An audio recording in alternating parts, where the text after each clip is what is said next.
shit, we're live. Ah, damn it. I don't have a story. We have a story. Comcast sucks. That's the story.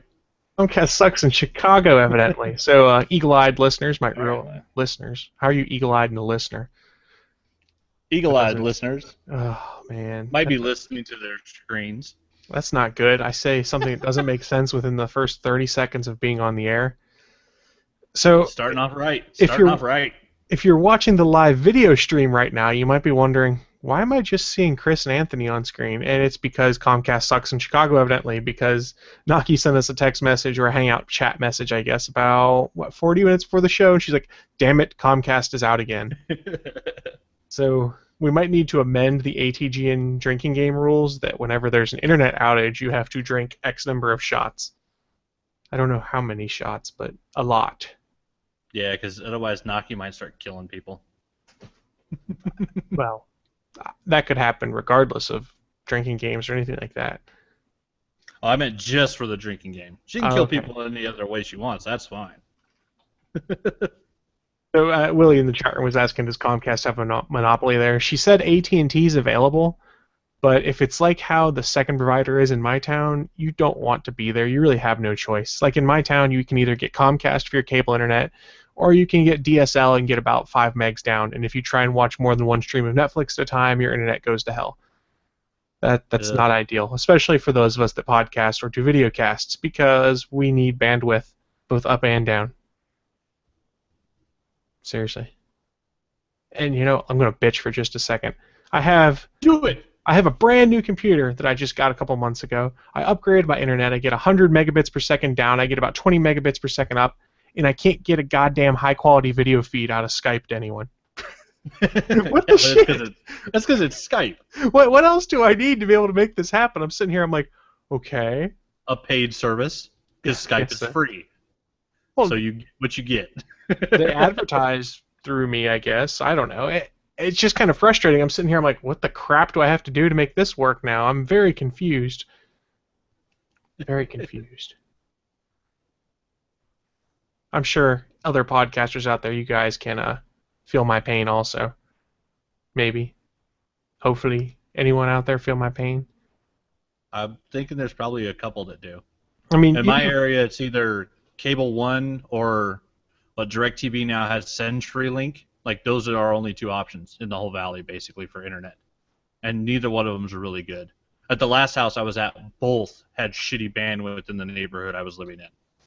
When Big Papa's in the chat room, he goes, hey, you need to move in with me. And I want to remind him, his internet connection sucks more than mine. The only reason that would work is because we would be Skyping from the same place. Or not even having to Skype from different places. And then your code name for special time will be Skype. His wife's going to get jealous is what he's saying, I think. And Willie noticed there's no poster. I know. It's probably a little heartbreaking to him. I'm sorry, Willie. Yeah. The roommates are gone for a week to the coast, so I ventured down to the faraway land of living room. This is why I haven't been podcasting from my PC, is because this is where my PC is, in the middle of the damn living room. So how does it feel to be in the land of the living room? It's weird, but just for Naki. Robot penis. Oh my. But yeah, at least I know my microphone and my headset do work. Plugged everything in and good to go. Well, I'm glad that we've got you on the good hardware this morning. And it was an interesting thing as I'm sitting here this morning, we're doing the pre-show prep. I'm like, you are really quiet for some reason. What's going on? I was like, do you have the microphone facing the right way? I turned it around. It was yelling at it from the wrong angle. And it was damn funny. Because I don't know what the fuck I'm doing. These things happen. It's no big deal. But it was a good laugh. As we were kind of learning process. As we were kind of trying to figure out what we were going to do being down a man this week. We'll figure it out. We got things to bitch about because I know for a fact that Mr. Anthony Bachman saw Fantastic Four. The streak is alive. I'm sorry. That's all I can say. Fantastic Four is not. But the streak is alive. And don't worry, we'll talk about that later in the show. But for now, welcome everyone to episode 171 of the All Things Good and Nerdy podcast, recorded live on August 9th, 2015, as usual, you've got Anthony and me, and sadly, no Naki this week. No, Naki. If her internet does come back, though, she did say she will hop on the podcast, so I did send her an invite. We'll keep our fingers crossed that her internet returns to us. It may not. It's Comcast. Who knows, guys? I don't know. I got nothing. So, what have you been up to this week, Anthony, other than just seeing Fant-Four-Stick, or however you say it? Fant-Four-Stick. I've been enjoying the quiet. The roommates left on, what was it, Tuesday? They don't come back till Monday. So they took their kid. My two best friends actually took all their kids and their wives to the coast. So, yeah, it's been quiet around the house. It's been come home, work out, cook dinner, go to bed. Nice. It's been really nice. I caught up on watching all the UFCs that I'd missed that downloaded, and got caught up on all the fights, all the post-fight press conferences. It's been fun because there's a 6-year-old in the house, so usually I don't watch UFC when he's around. Yeah, that makes a little sense. It's probably not of the good if you did. Yeah, normal fights are, the occasional knockouts, no biggie, but his dad would prefer that he's not watched any of the bloodbaths. And there was another one last night where a dude just got caught, short little elbow right on, I think it was right on his eyebrow. But yeah, it was head wounds where when, it's two guys that are wrestling, and so your body's blood pressure is just cranked up. Yep. To max. You get a little tiny head wound, and he was over the top of the dude trying to rain punches on him, and he's just raining blood down. It was fucking Fight Club, man. You don't know where I've been, Lou. You don't know where I've been. It was gorgeous, but yeah, it's a kid should not be watching this type of fight. No, not at all. And head wounds are gushers. I mean, it never fails. It could be a tiny little cut you get on your head, and you're just like, oh my god, it keeps going. Make it stop. Oh yeah, they're bad. Yeah, this was one. Yeah, and the dude, kept fighting through it for another, 2.5 rounds. It wasn't like he was really hurt. It was just a little tiny cut from a little tiny short elbow. Looked like it didn't even really hurt him, but man, there was blood fucking everywhere. Yeah, fights last night weren't too bad. Last Saturdays were way better though, when Ronda Rousey knocked the fuck out of Betch Kohea. That's because Ronda Rousey is probably one of the most dangerous people on the planet. No. They've coined the phrase now. She is the world's most dangerous unarmed woman. Okay, I could see it. Yeah, because Joe Rogan was starting to call her the most dangerous woman in the world, and she's like, "No, there's bitches in the special forces that are trained to be snipers. I ain't that good." And so he changed the phrase to be the world's most dangerous unarmed woman. And yeah, there is nobody more dangerous than Ronda Rousey. And she wanted to sell 1,000 T-shirts for charity. She made a comment on the Embedded about somebody complaining about how she looked masculine, and she said, she's definitely feminine and just happens to have a body that's built to do something. Well, how did she put the phrase? I'm covered in muscles that are designed to do a job, unlike some women whose only job is to fuck millionaires. And she's said, basically she's not a do-nothing bitch. Right. And so she did shirts that say, I think it says, don't be a do-nothing bitch. She wanted to sell 1,000 for charity. They sold 13,000 the first day. Holy crap.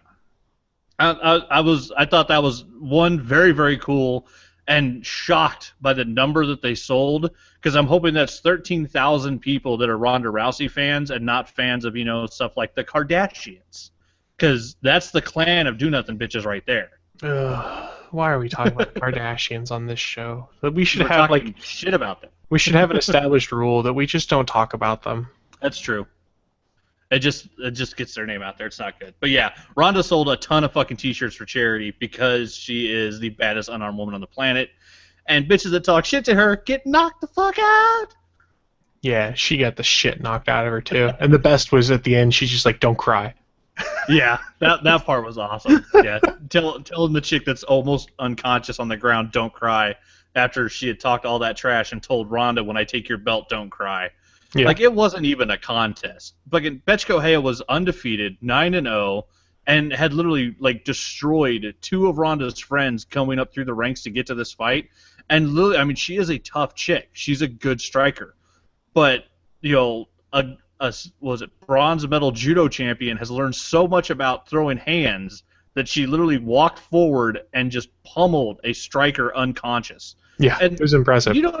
You don't even see many knockouts in the 135 weight category for men or women. And I think the two TKOs she's had, Alexis Davis, she slammed on the ground with a judo throw, which knocked her unconscious. And the Sarah McMahon one was a body shot where it was like a liver shot where she just collapsed.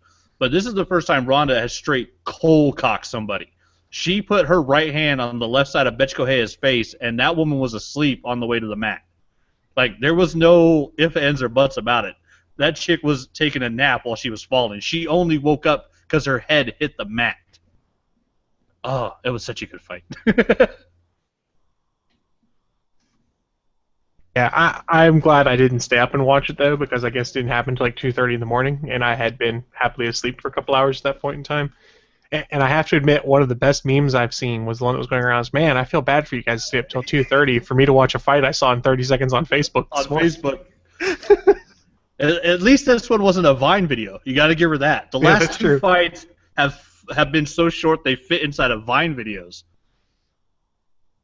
It was pretty entertaining, though. But on that note, since we're about 10 minutes into the show, let's just roll into the news of the week. Live from the ATGN studios on the internet, it's the news of the week. So that's right, folks. It's that time of the show where we tell you about what we think is the most important news of the week. Don't worry, it probably won't be Fantastic Four. We'll make fun of that after this, just like all the other podcasts on the internet seem to be doing, and everyone on Twitter and on Facebook, basically, and in real life. And if you're sitting at, like 8% Rotten Tomatoes, you got problems. But that's neither here nor there. I'll go first with my news because it's something that Fox actually got right. I don't know if you guys had seen it, but Ryan Reynolds was on the Conan O'Brien show on Thursday night, I guess it was, where they Wednesday night, where they revealed the red band trailer for the Deadpool flick. Now, the funniest thing about this, it was the first time Conan O'Brien's show had to be rated MA, TVMA, so they abused the hell out of it. They sat there, and Andy Richter had this one joke. He goes, "Yeah, it's great, Conan. I don't have to flip you off below the podium. I can just sit here and do this all day." It's like the whole opening monologue has Andy Richter just flipping Conan the Bird. So they actually changed the rating for the show for the entire episode just to show the red band trailer? Right, exactly. Oh, wow. I'm going to go back and watch that whole episode then. Because, I usually just watch Conan on clips. But, yeah, I'll go watch that whole show then. I mean, I love the guy. I don't have time to watch his show. It was hilarious because they could just do all sorts of stuff. They had cameramen wearing no pants just because they could, and the cameraman got pissed and flipped him the bird. It was incredibly funny, and you all know I think Ryan Reynolds is a funny guy. He and Conan O'Brien play off of each other so well. It was incredibly entertaining. I strongly encourage you, go and watch it. It's on their website over at teamcoco.com, I believe it is, or even on YouTube, and you can watch the interview they had with Ryan Reynolds. Really well done. The opening monologue, also fantastic. It was hilarious as a whole, and it led into the red band trailer we all saw on the internet. The only difference was that the one they showed on Conan, they had to bleep out motherfucker and fuck when he said that in the trailers. Other than that, the exact same thing, the same level of violence, everything. It was hilarious. So if you guys haven't seen it yet, I'd strongly encourage it. Pause the podcast right now. Just pause it. We'll be here waiting for you. Go over to YouTube, go to Deadpool red band trailer, spend about 2.5 minutes, and then come back and listen to us. It'll be worth it. It'll be totally worth it. So this trailer has the tone of Deadpool nailed.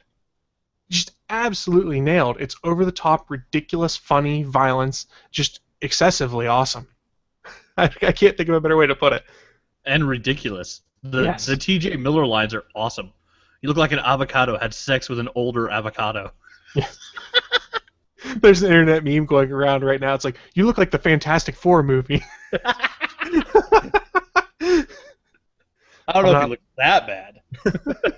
Because actually, in that sequence, they did go a little light on the cancer makeup. You can still tell that it's Ryan Reynolds in that sequence, even with the face all fucked up. Like, he's not straight Freddy Krueger the way some comic book artists drew him back in the day. So it's not that bad. My favorite way of describing how he looks is in one of the comics where he rips off his mask and goes, "If you looked like a cross with Sharpay and Ryan Reynolds, you'd know how I feel." It looks like a testicle with teeth. I like that one. There's just so many funny moments in that trailer, and based off of the way we know that character should be portrayed is in the comics, I think we can feel relatively confident that the trailer didn't give away all the funny. No. Well, and not with T.J. Miller playing an actual comedy relief character in a movie where the main character is the actual comedy relief. Yeah. Like, that's just going to be awesome. Yeah, Willie's in the chat room. He goes, I fucking love TJ Miller. Just watch Silicon Valley. He is hilarious in that. I'm only halfway through season 1 of Silicon Valley. I'll eventually get that one watched. But I love him on Doug Love's Movies. He's Yes. considered one of the best worst guests because he was actually on multiple shows where they never even got to play a game because TJ Miller wouldn't quit talking. that's And awesome. they did the phrase Denver Yeah, which is fucking Denver Yeah for TJ Miller, which ended up becoming Science Yeah in fucking Big Hero 6 as a giant joke. Because the category of the movie that they were supposed to be doing was movies with states' names in it. And TJ Miller's guess for the movie was things to do in Denver when you're dead. Because, the state of Denver. So Denver Yeah became a big thing on fucking Douglas movies. Yeah, TJ Miller's hilarious. So him as who is he? No, he's not Hydra Bob. He's Weasel. Weasel, yeah. So him as Weasel, I kind of wanted him as Hydra Bob because him as Hydra Bob I think would have been awesome sneaking But he into looks just like and Weasel everything. the way they did it, though. Yeah, he has a great Weasel look, and I love that they did the old lady from the early '90s Deadpool. Blind Al. Yeah, Blind Al. She's awesome. Sounds like you got a dick in your mouth. Stop reading my mind. Yeah, the fact that it's that quotable already just from the fucking trailer, and of course the fact that they actually fully fleshed out the original sequence that Fox accidentally released to get people fucking super hyped about the movie, seeing that done in full realization and much less CG was really cool. Fucking why the red suit? So the bad guys can't see me bleed. This guy's got the right idea. He wore the brown pants. Exactly. That was fantastic. I just can't. It surprises me I'm saying this because generally I've not been much of a fan of Fox's stuff until recently when it comes to superheroes. It just looks really well done. I think they've got the right team in place to do this. And what I found really interesting, just to kind of take us briefly off of that news, is there's a rumor floating around right now that Deadpool 2 is looking, or rather Fox is considering putting Deadpool 2 in the place of Fantastic Four 2 on their movie release schedule now. If that happens, it will be the smartest thing a Fox executive has done since greenlighting Deadpool as a rated R film. Because right now, that's the best decision they've made in at least 5 years.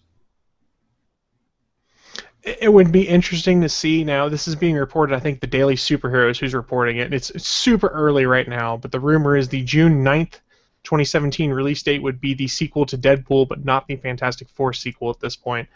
And there are other sites such as Empire that have said that the Deadpool sequel wants to incorporate Cable. So they would include Cable in the sequel if it happens. Yeah, because Deadpool Cable was a long-running series that it didn't have much critical acclaim, but it had a really hardcore list of fans that loved it. Right. Why I tend not to believe the fact that the sequel's coming in that place is you got to remember Deadpool comes out in February, March. In order to get this movie out by June 9th, 2017, they would have to start producing Deadpool 2 before Deadpool 1 had even come out. Which, as bad as Fantastic Four is being reviewed, they might do. Yeah. Okay, so I admit I'm fully biased here. I am a big Deadpool fan. I enjoy the comics. I enjoy the craziness, the zaniness. It's going to be a rated R superhero movie. I hope it does well. But you're obviously not going to get the huge box office you would of the other things. So I don't know what the impact of doing a rated R superhero movie is going to be. Punisher Warzone didn't do good, but I'm not sure that was just because of the rated R. Punisher Warzone was the last one, and it was a well-done film, but it didn't make a ton of money. But I think this is the first one where, because also, Ray Stevens is great, but he's not a huge box office draw. Ryan Reynolds doing the quippy stuff does bring people into the movies. It worked for Blade Trinity. It worked for fucking Green Lantern. People went and saw Green Lantern because of his quippiness in the trailer. Whether or not that had anything to do with the character he was supposed to be playing doesn't matter. It got people to go see it in the theater. So I think this would be the first movie where I think we're going to see teenagers sneaking into R-rated films, which doesn't really happen much anymore. But I think this is the type of movie where theaters are actually going to be needed to check IDs because I think kids are going to want to go see this that are 14. They're going to want to go see the rated R Deadpool film with Ryan Reynolds in it because it looks fucking hilarious. And they don't want to be the only kid in their school not talking about it. Yeah, it's like when I wanted to sneak in and see Spawn when I was in early middle school when that came out. I remember that. But I don't know that this movie is necessarily. It's not R because of like sex or anything like that. It's R because of violence and dirty words. And in all honesty, these kids have probably seen worse Well, on YouTube and Netflix. there is that sequence that they showed just a cut scene in the trailer where basically Wade Wilson is slamming Vanessa Carlyle up against the wall, and Marina Baccarin is fucking hot. That is true. So there's at least one hot sex sequence in that film. Okay, well, we all know they're going to sneak in anyway, so what's it matter? True, but yeah, I think this is going to be the first time really where we're going to see like a large amount of ticket sales of people, or I mean, may not see ticket sales of people sneaking in, or we're going to see large amounts of ticket sales of people like having to go get that 18-year-old brother to get them and their 4 friends into the movie, Right? Because they all want to see it, and the theaters aren't going to let them. You know, the few theaters that actually care and actually check IDs, which I can't remember the last time I got ID'd to go see a movie, but I think that has more to do with the gray and the beard than anything else. No, I think so too. In the chat room, the Draftsman's joined us. He goes, "I hope this movie is rated R. I hope this rated R movie is going to be like Blade, and it will be good." He goes, "Deadpool will make a ton of money on home. Wow, we'll take. Excuse me. Rewind. You can't talk. Deadpool will make a ton of money on home video." I think he's very right there. I think the digital and the Blu-ray DVD sales for Deadpool could be ridiculous. I say home video? VHS? What? No. Whatever format you choose to consume your movie content in. And Yeah. I'm not saying it should be BitTorrent, but if people do that, I can't stop them. I'm pretty sure it'll have a pretty high BitTorrent rate. I guarantee the Blu-ray is going to sell like crazy. And yeah, it's one of those ones where once it goes on VOD, they're going to see a huge spike of people that, like the teenagers that couldn't sneak in or couldn't get someone to take them to the theater, that they but still want to see it. I have a feeling it's going to have a really big spike when it hits VOD, so that people can order it at home and there's no real checking to see how old you are just because you have mom and dad's credit card. Yeah, mom and dad didn't put the parental locks on the DVR, so I can watch whatever I want. Mom and dad can't spell DVR, so the kids can watch whatever the fuck they want. Okay, touche. There's also that. The Draftsman has rephrased in the video in the chat room just to placate you. He goes, "I'm sorry, on demand and download." That's better. Willie said he snuck in to watch Jason X. I enjoy it still. I like Jason X. Uber Jason was awesome, and I feel old as fuck that you had to sneak in to see that.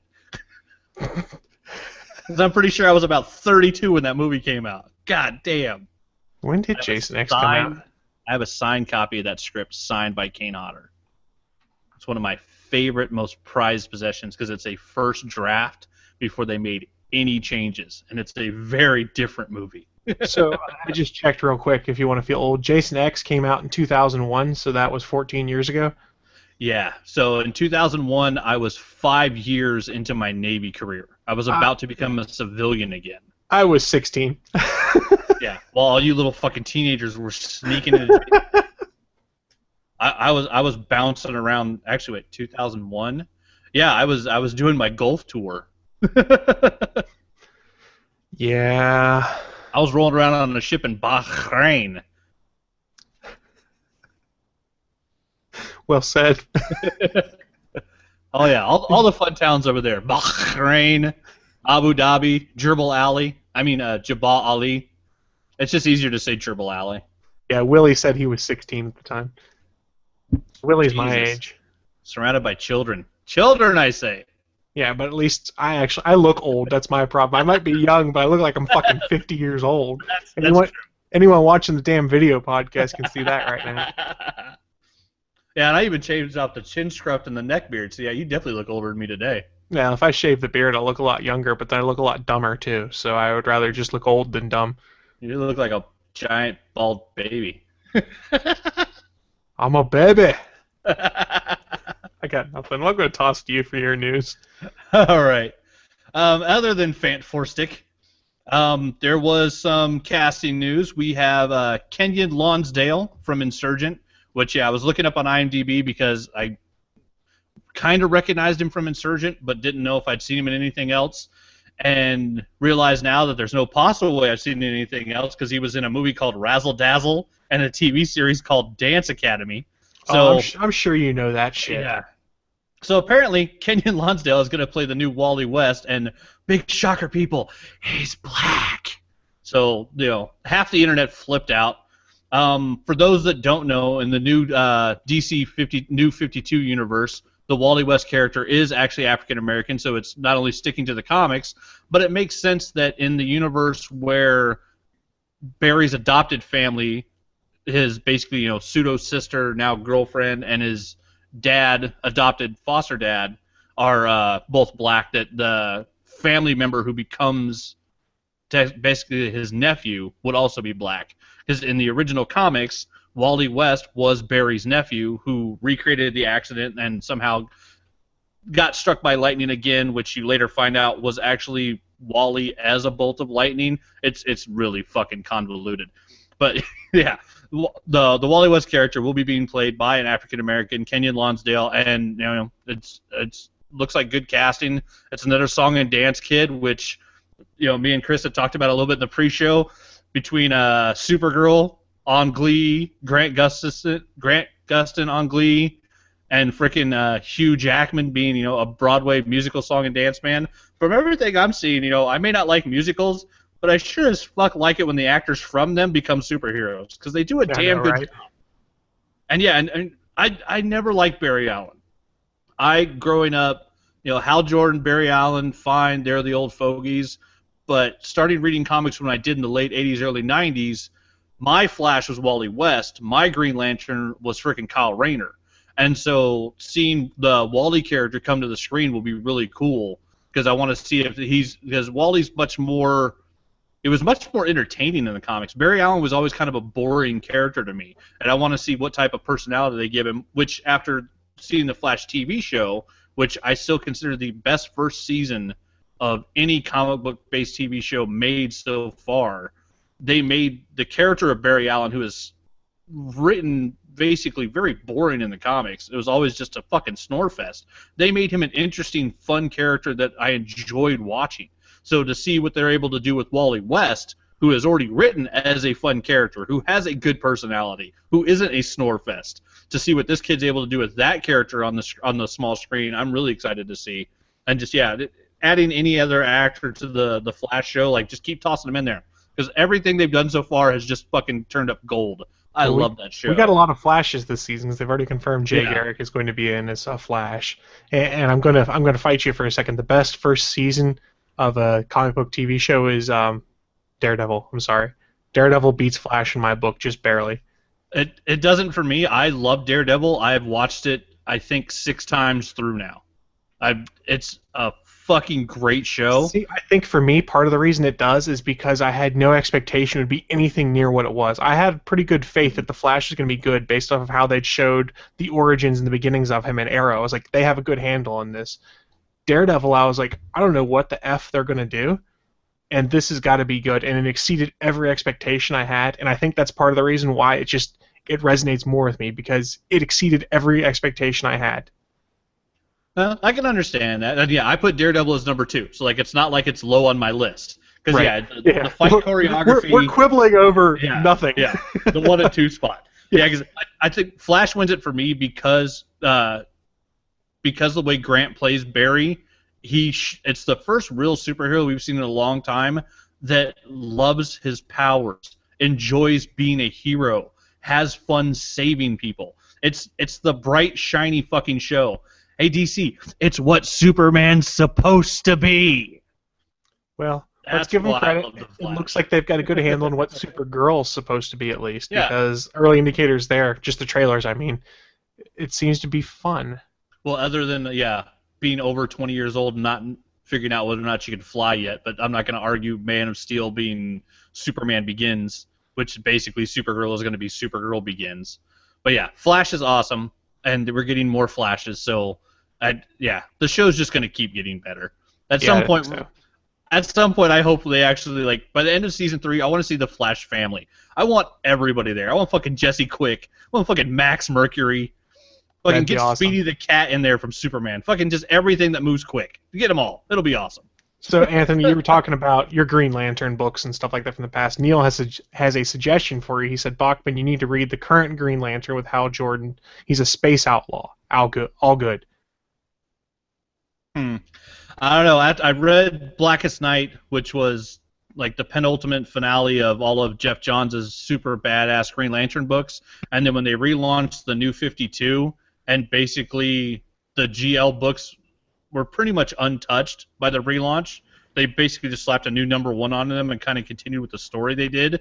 Like, basically, Kyle and Hal were the two characters that weren't really changed by the launch of the New 52, and then they started throwing in all the new characters, and then made Kyle the White Lantern and all that. That was the first time I dropped the books in, I think, like 10 years. I had, from the time Kyle got a ring until the end of Blackest Night, I had GL on my pull list the entire time, and I have all those issues. But yeah, after that, that's, I don't know. When the launch of the New 52, the big problem was that Hal lost his job and needed his ex-girlfriend to co-sign a car loan for him. I'm like, really? This is what we're worried about? Fucking Hal Jordan can't afford a car? Like, fuck you. Like, that was some crappy writing. So, but yeah, don't dispute that. I'll have to go back and see what they're doing with the books now, because yeah, currently I have no DC titles on my pull list. I dropped Batman once it became Robo Bunny. So I don't get any DC books right now, but I'll go back and give GL another look. I'd much rather read about Kyle, but Hal's good when he's written correctly. Fair enough. Also, Dressman has pointed out, we were talking earlier about how the Flash and Arrow team has this great history of being able to take singing and dancing actors and turn them into superheroes. So that gave him an idea. He said, we need a superhero musical that will engender the LGBT crowd in the eyes of the comic world and redeem all of humanity from Batman and Robin, a.k.a. the Bat Nipples. Draftsman, we have it. It's called Dr. Horrible's Sing-Along Blog. You can buy it on Blu-ray. You can watch it for free online. Awesome. The Captain hammer is my penis.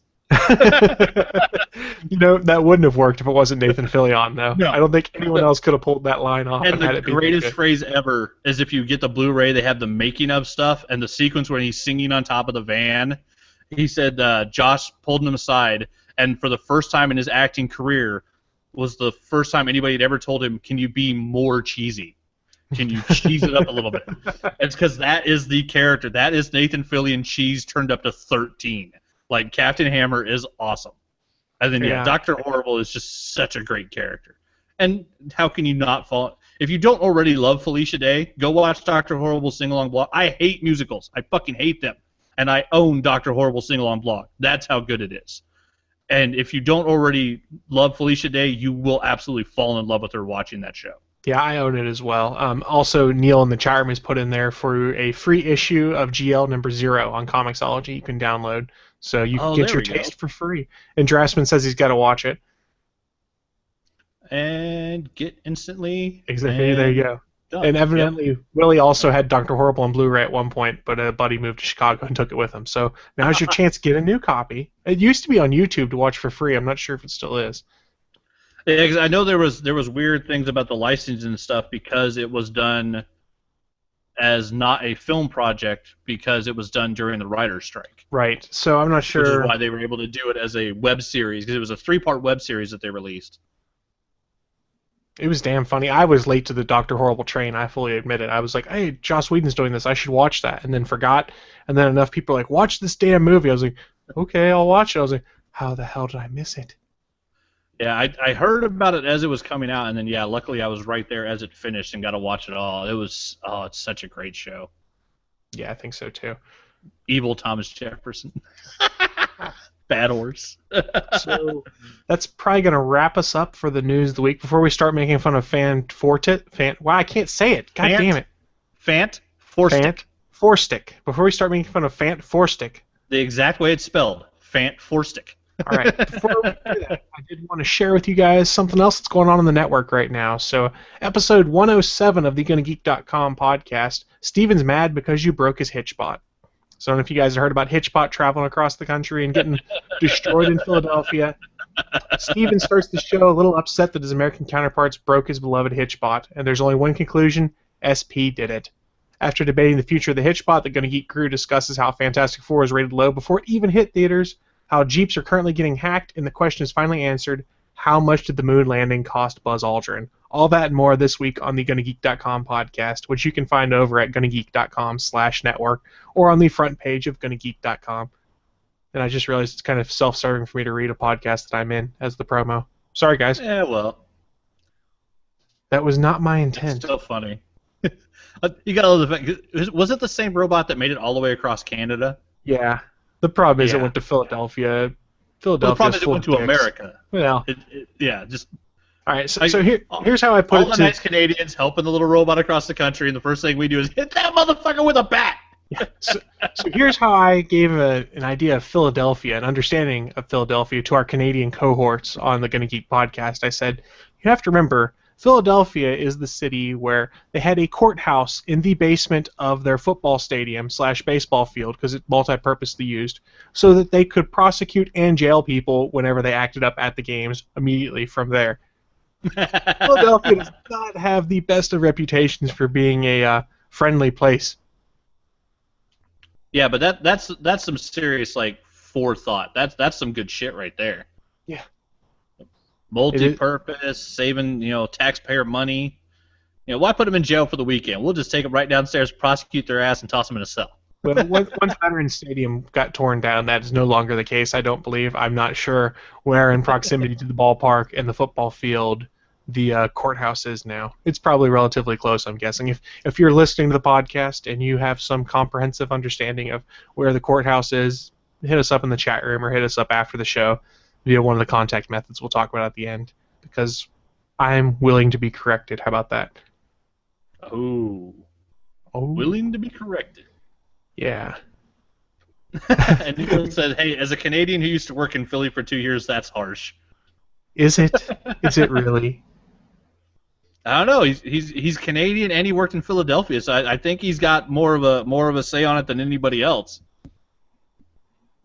All I know is it's the town who's more in love with a movie figure than anything that was ever done there historically for real. This is the town that booed Santa Claus. This is the town that prefers Rocky over like the Liberty Bell. Yeah, good point. And is known more for Rocky than the Liberty Bell. Yeah. All right, so I guess we should get into the Fant-Four-Stick news, and I will caveat this all up front by saying I didn't watch that shit-steaming pile of a movie. We let Anthony do it. Yes, I did. The streak is alive. So from Blade 1 to Fant-Four-Stick, I have seen every Marvel film on opening day. And sometimes it feels like a chore. But I had 2 beers going into the theater and 2 beers while I was in the theater, so that helped a little bit. And in all honesty, like, no spoilers. I'm not going to go into anything specific. Not that I could really ruin the script because there isn't much of one. But it's not a bad film. The problem is it's not a Fantastic Four film. It's not a family that takes care of each other film, even though one character does try to push that. It's only one fucking character trying to push the family aspect of what should be, it's comics' first family. It was the first fucking superhero team. That nobody looks after each other like the Fantastic Four. And they didn't get that at all in this film. One of the best reviews I saw was that once the third act starts and you realize what's about to happen, it's really fucking weird because you realize there was no second act.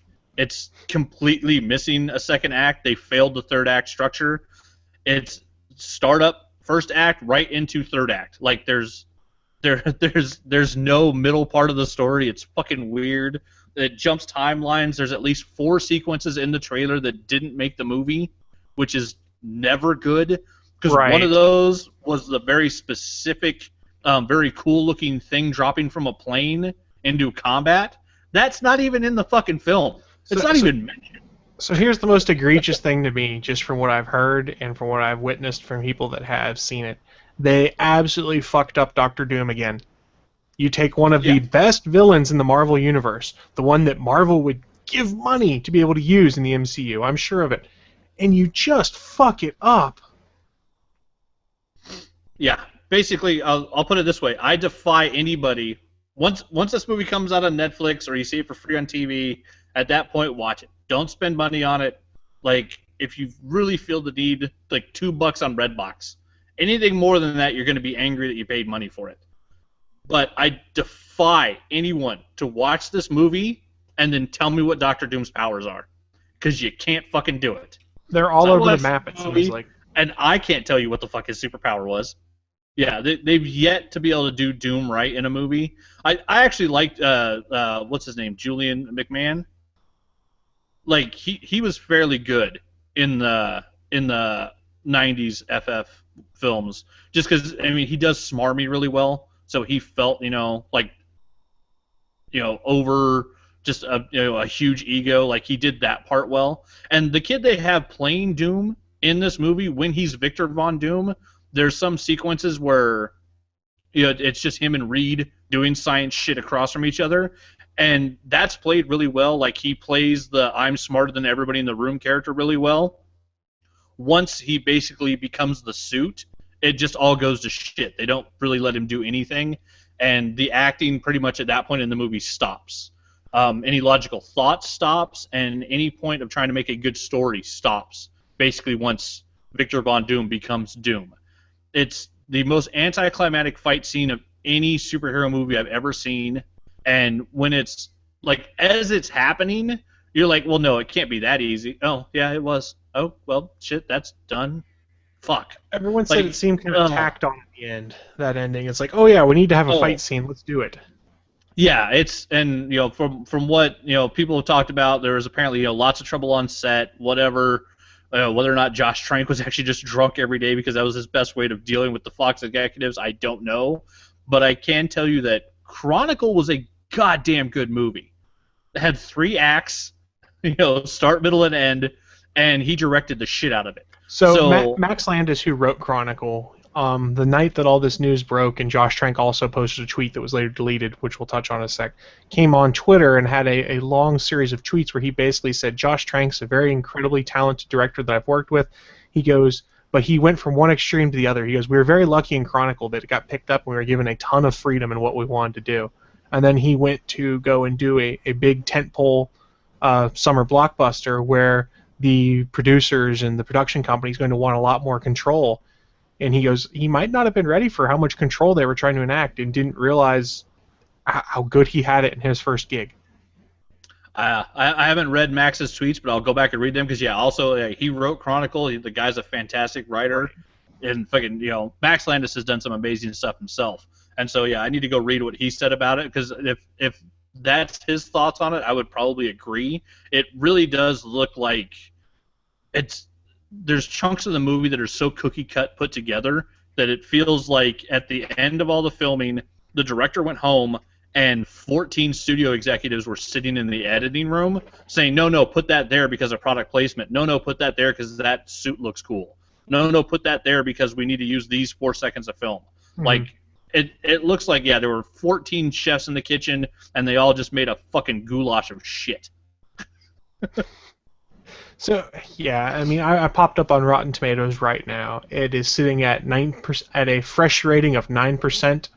That's with 150 reviews counted. 13 of them were fresh, 137 rotten. The audience score is about 2.2 out of 5 with 122,000 ratings. And the consensus from the critics, according to Rotten Tomatoes, is dull and downbeat. This Fantastic Four proves a woefully misguided attempt to translate a classic comic series without the humor, joy, or colorful thrills that made it great. It just sounds like they missed the mark on what it's supposed to be. Yeah, I would agree with all that. It's dark. It's some of the sequences are really gritty. They basically try to make you feel sad almost for the team as they're victimized as they get their powers, and it's just, I mean, it's understandable that that's the way a lot of filming is done these days and the way a lot of stories are told, but it doesn't fucking work for the Fantastic Four. Ben's supposed to be the only one who's a little iffy about his powers and then basically, becomes okay with it because he's a goddamn giant kick-ass rock monster. See, actually, one of the things I've heard that a lot of people liked, and I think that would have tickled me a little bit, is the fact that learning they have these powers, it's kind of this horrible thing. They're like, oh my god, what's wrong with me? And then they come to accept it. Because you got to imagine, if you're one of those people and all of a sudden your body can stretch into multiple shapes, you can spontaneously light yourself on fire, that would freak you the hell out. So I kind of liked that aspect of it because you see that and then you grow to accept it. It's a cool transition. They did that in the first Chris Evans, Jessica Alba movie, and they did it well. In this movie, they don't do it at all. Okay. They go from we're all freaking out to 1 year later. 1 year later, and then something happens. the four people get together and they go from we all hate each other and hate the fucking world to 2 minutes later we're all happy-go-lucky and we're a superhero team. And there's Gotcha. no fucking transition. Yeah, it was barely poorly finished. I think somewhere out there might be like, you know, if Josh Trank can get the footage, there might be a director's cut that could be a pretty good movie. And honestly, it's not a bad film.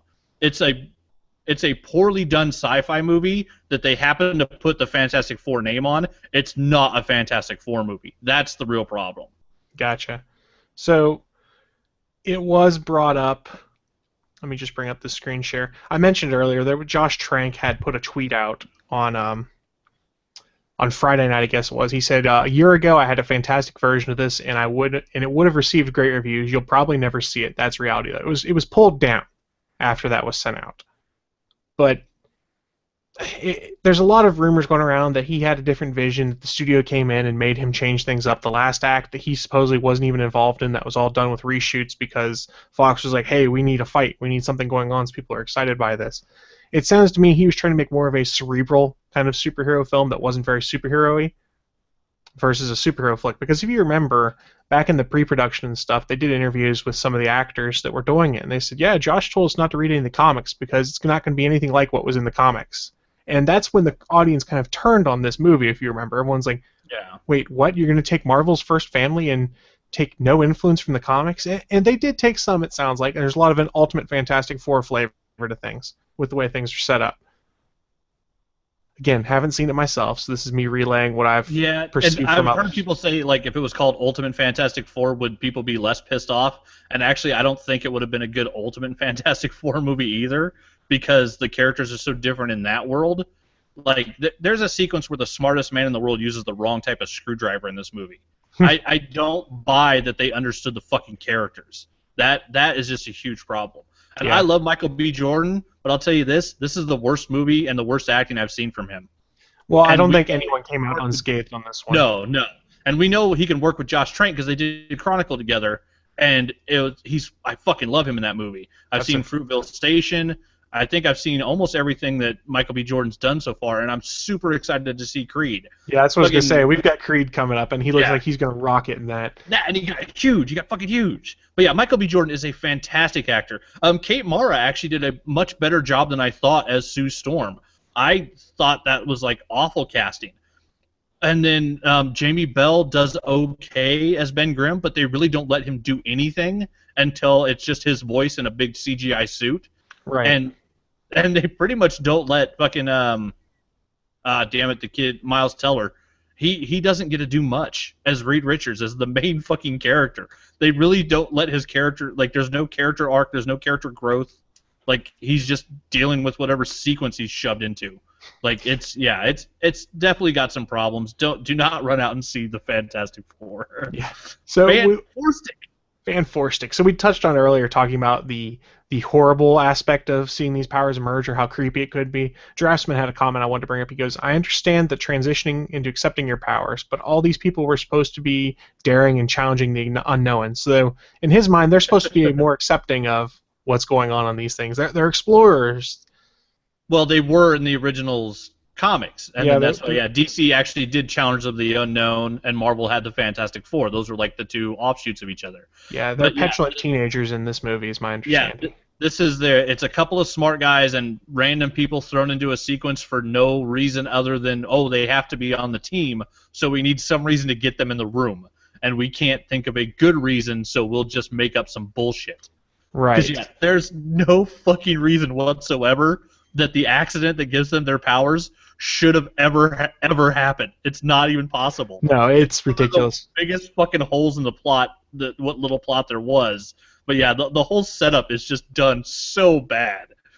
It's like, oh yeah, we forgot about this character. Let's bring him in because he has to be here for this part, or he won't have superpowers. Shit, we forgot. Oh crap! Yeah. So I had one last thing on this. We can transition into some other stuff. There's a site called the Nerdpocalypse that reported on their Twitter account they were at the Fantastic Four screening, and supposedly afterwards, Fox is passing out a survey to people to decide what to do with the franchise. Yeah. Now, Which I think our Mr. at plus 2 cents Ryan Newmarich, I saw his answer on Facebook, and he had one of the best answers possible, which would be read any of the Fantastic Four comics, any of them, and you would have a fucking idea of what to do with the FF. Yeah, my advice: don't fuck up Doctor Doom. Honestly, that's the biggest thing you need to do is not fuck up Doctor Doom. He is arguably one of the best villains in the Marvel Universe. I think what throws every single writer off their rocker to begin with, anytime that they try to tackle Doom as a character, is the fact that he's always used sorcery in the comics. Yeah. Doom is a mix of an evil scientist genius who is also a monarch, who is also one of the world's greatest sorcerers. And that combination, apparently, no writer can get fucking correct when it comes to movies. When it comes to comics, they can do him damn well. Right now, he's running the fucking Marvel Universe in fucking Secret War. He is God Emperor Doom. He's fucking awesome. And he looks creepy as shit in all white armor and robes. But yeah, apparently when it comes to the movies, they just can't wrap their head around the concept of someone that's, super smart, a king who runs his own country, and a badass sorcerer who at one point basically tried to steal his mom back from the devil. Yeah. Like, Doom is awesome, and they can't get him right. So the other good answer I've heard on that one is how they fix it was give the rights back to Marvel. Yeah, the two best answers so far is either read any of the fucking comics and actually reference them, or fucking give up. Because seriously, though, could you imagine what they could do with Doctor Doom in the MCU? They need that top tier villain. They can't have just Loki be the #1 bad guy that everyone remembers. They need that top person, and Doctor Doom could be so good. Right now it's Loki and the build up to Thanos, and then once Infinity War 2 is done, we know Thanos is going to be beat. So then, who's next? Because they took out Ultron, first one movie, which Ultron will be back because he's fucking Ultron. He's Ultron, exactly. Yeah, and so, but I mean, I don't want to see Marvel get into that bad habit of like the '89 Batman. It's like, hey, here's the Joker, the best Bat villain ever. Let's kill him in the first movie. Like, there's the best villains are unstoppable. They may not win the day, but they never die, and they always come back because the heroes don't kill them. So yeah, we need those the reoccurring villains, and then Loki going back and forth, on pseudo helpful, not quite the world's baddest person, but just doing his own thing is awesome. And then we have the build up to Thanos, but that's going to be one giant throwdown over 2 movies, and then I'm pretty sure Thanos will be gone at least for the Marvel Cinematic Universe. So they're going to need another villain. If they can get their hands on Doom, it could be fucking awesome. I think it could be too. So Drassman had summed up his thoughts on how Fant-Four-Stick went. He goes, random people, random powers with random connections, and now let's add synergy. This is a toxic product and they know it. This is a Fukushima power plant level of toxicity. I hope this movie poisons some executive career enough to send the rights back to Marvel.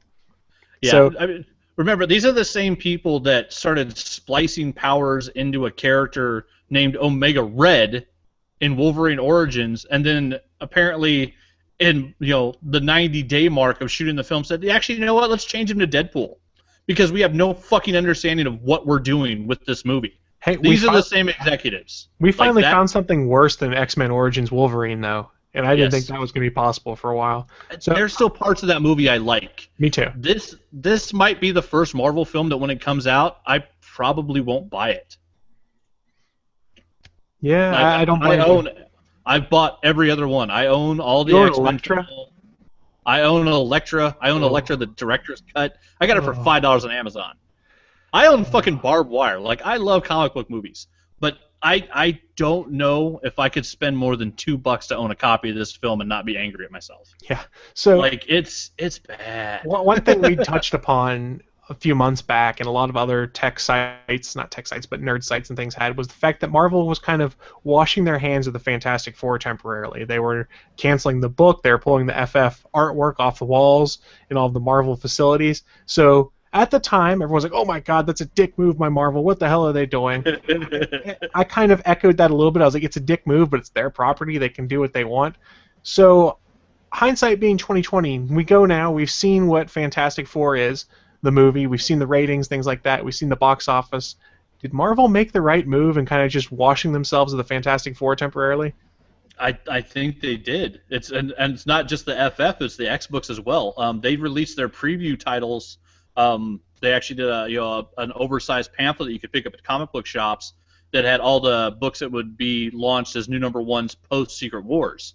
And one of the biggest things, is you have Iron Man on the cover, you have the new Avengers that are half teenagers, all this other stuff, and what was very evidently missing from that preview book was X titles and a Fantastic Four title.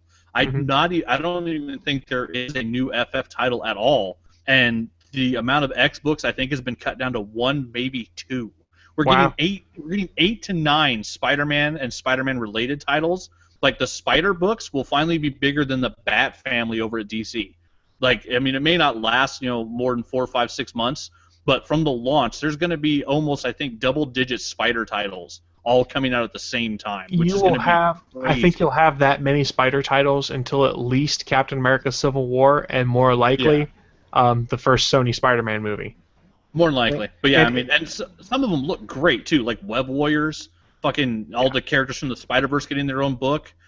Some of them just look fantastic. But yeah, there's going to be almost no X books, and I don't think there is going to be an FF book at all. So yeah, it seems like a dick move, but also they didn't sell the rights to the comics. Marvel can do whatever the fuck they want with the comics, and why would you publish a book to help drive people to go see movies that's helping another company keep the rights to your characters because they don't want to play ball with you?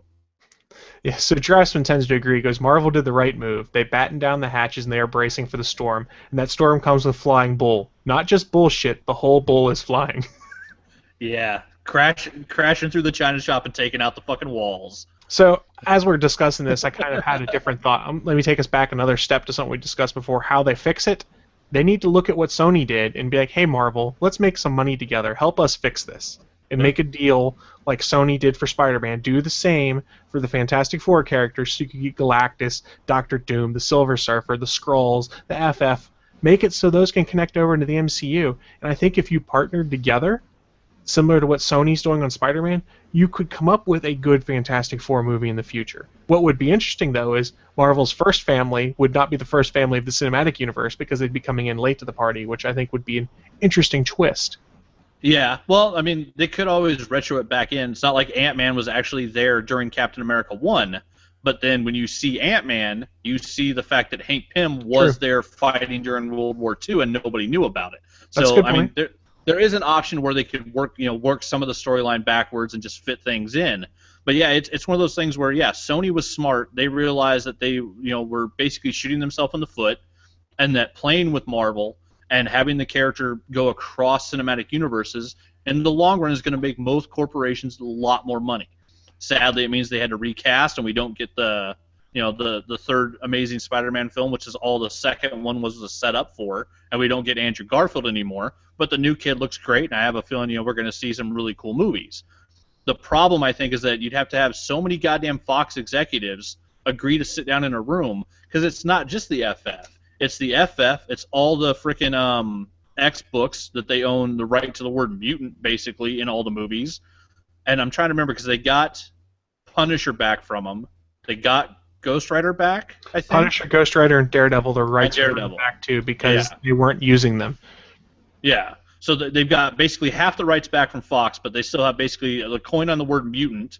Anything having to do with the X books, which, hey, and some executive was still, able to make the right decisions and right calls, so we're getting a badass Deadpool movie. So it's not like everybody at Fox is a fucking idiot.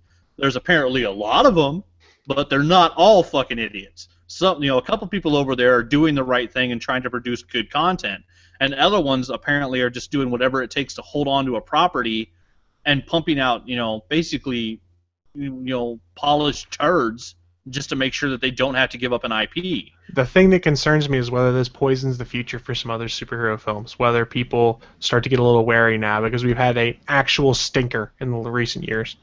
I've been waiting for that to happen, and I don't think it is. I think what people don't realize, because they keep talking about like waiting for the superhero bubble to burst, there's no fucking bubble. It's not a bubble. What has actually happened is that superhero is now its own goddamn genre of films. Mm-hmm. There's horror, there's action, there's drama, there's comedy, and then there's shit based on comic books. Because that category covers all the other categories. and there's so much reference material that it's never going to stop. We're always going to have comic book movies. The only difference now is that we're going to see it fluctuate like the way horror does, where people will say, oh, horror's dead, and it goes away for a while, and then something new will happen. There'll be a new twist and a crazy, some two crazy guys will have an idea like Saw, putting two people in a room and trying to make a movie work as cheap as they can, and you'll see a giant influx of new ideas into a genre, and it'll blow up again. We're just going to see that happen with superhero movies. It's going to be its own genre, and it's just going to fluctuate. Fair enough. So Neil is in the chat room. He did want to let you know that post Secret Wars, the Thing is joining the Guardians, evidently, and that the Torch is joining the Inhumans post Secret Wars. So the FF characters are still around. They're just scattered. Yeah, there's just no FF book. Yeah, there's no Fantastic Four title. Which the thing that makes me sad about that is it's one of the longest running titles in comics, and the fact that basically, like, the idea of messing with, continuity, which, they don't really have anymore anyways, because this is Marvel's first galactic reset. But the idea that there won't be an FF book just because, executives over here are mad at executives over there, like, that makes me mad. Because I never wanted to see the movies influence the comics, which I always thought was a bad idea. And what we're seeing coming out of Secret Wars is that the Marvel universe is going to look a lot like the Marvel Cinematic Universe, which I think is a bad idea because the movies are based on the properties and stories of the comics. That's the origin. You shouldn't go back and change the origin point because another form of media is making you more money. But I don't run Marvel, so I don't get a say in the matter. And they're still making badass movies. I just hope they continue to make good comics. I wish I ran Marvel. That'd be awesome. Be a lot of pressure, though. I'll take Joe Q's job right fucking now. Give me some Tums and I will run with that shit. So I'm looking at the time now. I didn't know we'd be able to do a full show, but evidently bitching about Fant-Four-Stick helped us fill the entire show today. I got a lot to say. We'll start wrapping things up in our traditional way. We wrap up the show by sharing with our audience what we've been getting into, what we're planning on getting into in the week ahead. It's our opportunity to basically be like, hey, this stuff's cool. Maybe you should get involved in it too. And I'll go first because my list is pretty short. I've been doing a lot of cleaning of my house because there were fleas that got in, so I haven't had a lot of time for fun on the side. I did play some video games yesterday. I'm playing Wolfenstein: The Old Blood, which is the prequel to the last Wolfenstein game, which is hella fun, actually. And I'm actually playing the last Call of Duty. I picked it up for cheap, and I'm playing it on my Xbox One right now. I'm not doing the multiplayer because people suck on multiplayer. Not skill-wise, but like personality-wise. I'm tired of douchebags on there. But I have been enjoying the single-player storyline, but I will say had I paid full price for the game, I probably wouldn't have given two craps about it. So that's the major stuff I've been getting into in between watching some of the typical TV, like Mythbusters was on yesterday, and I watched that, and I got stuck watching Ocean's 13. Well, not stuck, but I saw it was on, so I watched Ocean's 13 last night because I can't not watch the Ocean's movies. I love heist movies, and I'm just like, oh, this is fun, and then I got stuck. But that's what I've been getting into. What have you been getting into, Anthony? I've been working on more sketches for Pacifist. Go to pacifist.net, download the beta version. They actually, I think at this point, we actually have artwork on all the cards. They're going to have artwork. A lot of it is placeholder art, as my slow ass is trying to get caught up. But there's a lot of really cool images on the cards now. It's really fun. And they added a video commercial to the website, which is fucking goofy and funny, and it looks like something straight out of the 80s. It's awesome. We even have a song for the Pacifist game now that plays during the commercial. So go check that out if you haven't seen the updated website. It's fucking fun. Pacifist.net. I've been working my way through still working my way through the Clone Wars, and I think I'm on the last season now of Californication, which is just a fantastic show. And now I've finished 6 weeks of the Captain America workout. I'm getting smaller in the right ways and bigger in the right ways, so that's fun, even though my weight just keeps basically fluctuating up and down. Please tell me you're not talking about your penis. No, yeah. The cock is now 4 feet long. No, the shoulders and arms are getting bigger, and the beer belly is going away. So it's very, very nice. I've been basically kicking my ass. This week was the first week where I upped it to 5 days a week now. So I work out Monday through Friday when I get home, and just eat protein all day, fucking every day, to try to keep building muscle mass. trying to look forward to October and filling out that Captain America outfit in the correct manner and not with the giant beer gut. Though Friday was my cheat day because it was Fantastic Four and I drank a lot of fucking beer, so it was fun. I ate like crazy, drank a ton of beer, had a really good night, watched a ton of UFC, got all caught up on my fights. Yeah, and now it's just back to starting Monday, another 5 days of working out. Doing what I can to not overdo it because my wrist is a little pissed off at me right now. I popped something in there, so this week there'll be No, it was that. Little too much alone time. But yeah, this week there'll be I don't think there'll be any type of push-up exercises. Just be lifting weights and running. So those sprints they're kicking my ass, but they're doing the job. So I'm losing the correct type of weight that I want to lose and getting bigger, in the shoulder and arm area, which is really nice. Well, good. It's fun to be walking around work and feel like you're a little bit wider than you used to be, but in the correct measurement across the shoulders, not the guts. I could see it.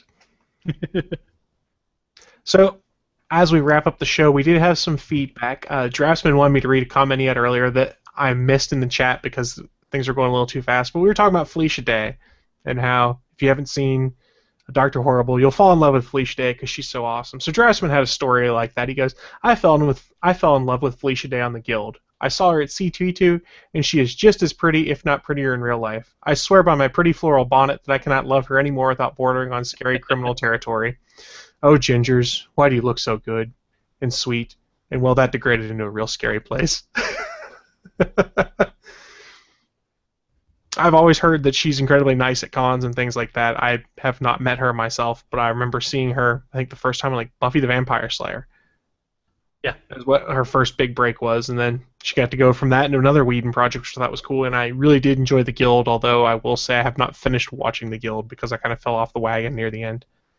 The Guild is great. She was also good in the second season of Dollhouse when they jumped. That's right. And she was in Supernatural recently, too. Yeah, as a badass. Right. I saw a couple of the fight sequences. I haven't seen the full episodes, but I just saw the fight sequences, and yeah, it looked pretty good. Her smacking Dean around. Yeah. And before we wrap things up all the way, we did have a voicemail from our very own Willie D. Nelson, so I'm going to play that for you guys right now. Hey, master of the late call here, Willie D. Nelson, fan and friend of the show. I'm just calling in, so you guys have a voicemail. Want to tell Naki, thank you so much for that singing the week before last, and last week for doing the accent. It was fucking amazing. Made my day. Thank you very much. Chris, you are one dirty guy for the games you play on Quiplash. Bachman, you just keep being awesome, buddy. Well, Willie Nelson out. Peace. So, thank you, Willie, for the voicemail. And sorry Naki wasn't here to hear your thanks for all the accented voices. If she listens to the show, actually, here's our test. We'll ask if she heard your voicemail next week on the show, and then she'll have to admit she doesn't listen to her own show when she's not here. She's not listening. She doesn't care. I know, but this is the test. And if she passes the test, then... Fail, double fail. But thank you, Willie, for the voicemail. We really do appreciate getting feedback from folks in our Peanut Gallery, be it in the chat room during the live show or post-show via voicemail or one of the various other ways to contact us. So you might be wondering, how the hell do I get a hold of these folks? Well, it's pretty easy. You can find us over at atgnpodcast.com. That's where all of the episodes are, where all the back catalog is. You can hit us up on Twitter at atgnpodcast, or even over on Facebook at facebook.com/allthingsgoodandnerdy. If you want to leave us some feedback, feel free to send us an email if you want. That's atgnpodcast@gonnageek.com. Or you could just be like Willie. Give us a call at 304-806-ATGN. We'll take your voicemail. We'll play it on the show because that's what we like to do, is play those voicemails because it makes us feel good and validates our feelings of being podcasters that are sometimes awesome. Sometimes. I said that really fast on purpose. Hopefully people would just miss the sometimes awesome part and not call me on it later. We do stream All Things Good and Nerdy every Sunday at 11 a.m. Eastern over at live.atgnpodcast.com, gonnageek.com/live, and Channel 3 over on alphageekradio.com. So basically, our plan is to make it far too easy for you to consume our podcast on a weekly basis, be it as a live show or a replayed show later. We want you to listen to us and tell us what you think and be part of our peanut gallery. We enjoy the feedback. That's why we do it live. and because it means I have to edit less, and I'm super fucking lazy. Editing sucks. Super lazy. Well, Jay likes it, but yeah, he's weird. Yeah, he's I super forgot weird. about that. CMY KTV podcast live tonight. Oh, 6 Pacific, I think. so 9 we'll Eastern. We'll be talking all the casting news for all the comic book TV shows. So where do people go to catch that then? Points of Interest Podcast Network.com, I think. Okay. Maybe? Check Anthony's Twitter closer to tonight. Look at my if you need to Twitter. Find it. Yeah. It'll be there. At Anthony Bachman. There you go. And as we wrap up the show, don't forget that after you watch a live episode of ATGN, go on over to Willie's Twitch channel over at twitch.tv/SouthPorky and play a little Quiplash with him. You might be able to find out why he thinks I'm such a dirty son of a gun. I might be. I'm not going to confirm or deny it. But yeah, go give it a play, guys. It starts at 12:30 Eastern, so generally somewhere between 15 to 20 minutes after you watch ATGN live on a Sunday, go watch and play Quiplash live on Sunday. Yeah, so I think I've plugged everything. I've promoted everything. Anthony, what do you got for us before we close things up? You got any last thoughts for us? I checked. It is pointsofitjustpodcast.com. Okay. I suck at plugging. But it could be worse. So on that that note, I think we're going to be getting out of here. And if you want to send some positive vibes Naki's way that she gets her internet back, you can send her tweets at one nerdy cupcake with the number 1 not spelled out. I think it'd be kind of funny if we just bombarded her with tweets asking when she was getting her internet back. But again, So it turns on, Twitter explodes. either that or her phone starts exploding because it'll be coming through the cell network. So it could just be Damn you, funny. Comcast! Yeah, just send her messages on Twitter. It's like, damn you, Comcast, or we miss you, Naki, or something like that. Let her know she was missed. But that wraps us up for this week. Don't worry, we'll be back next week. Live.atgmpodcast.com at 11 a.m. But until then, bye, guys. Bye. Bacon pancakes. Robot penis.